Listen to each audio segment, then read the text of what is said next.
வீட்டிலேருந்து hair dye எப்படி செய்யலாம் அப்படின்றத பார்க்க போகிறீங்க. மருதாணி இலை 3/4 கிலோ எடுத்துக்கோங்க. நீலி அவரி வந்து 1/2 கிலோ எடுத்துக்கோங்க. அவுரி இலை 1/2 கிலோ எடுத்துக்கோங்க. செம்பருத்தி, கருவேப்பிலை, வேப்பலை இதெல்லாம் 3 பங்கு வந்து 1/2 கிலோ எடுத்துக்கோங்க.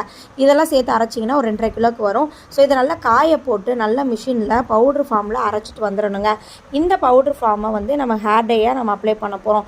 இது பார்த்திங்கன்னா இலத்தலை, கரப்பாந்தலை, நீலி அவரி எல்லாம் போட்டிருக்கனால ஹேருக்கு நல்ல பிளாக் கொடுக்கும். கிட்டத்தட்ட ஒரு 10 டேஸ்க்கு மேலே நல்லா லாங் லாஸ்டிங்காக நிற்குங்க. ஸோ அந்த பவுடரை நல்லா தண்ணி ஊற்றி நல்லா மிக்ஸ் பண்ணிக்கோங்க. கொஞ்சம் திக்காகவே மிக்ஸ் பண்ணுங்கள். அந்த பேஸ்ட் மாதிரி வந்துடணும்.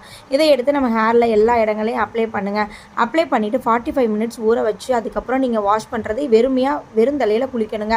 இதில் ஷாம்போ, ஷீயக்காவோ எதுவுமே போடக்கூடாது. அப்போ தான் நம்ம யூஸ் பண்ணக்கூடிய அந்த மருந்து பொருட்கள் உள்ளே போய் நல்லா நம்மளுக்கு இலை நிறைய சரி பண்ணும். நல்ல நிறம் வந்து கருமையாக மாறுங்க முடி. ஸோ இந்த ப்ராடக்ட் நாங்கள் சேல் பண்ணுறோம். உங்களுக்கு வேணும்னா தொடர்பு கொள்ளுங்கள். இல்லைனா இந்த மாதிரி முறையில் அரைச்சி தேய்ச்சி பாருங்கள்.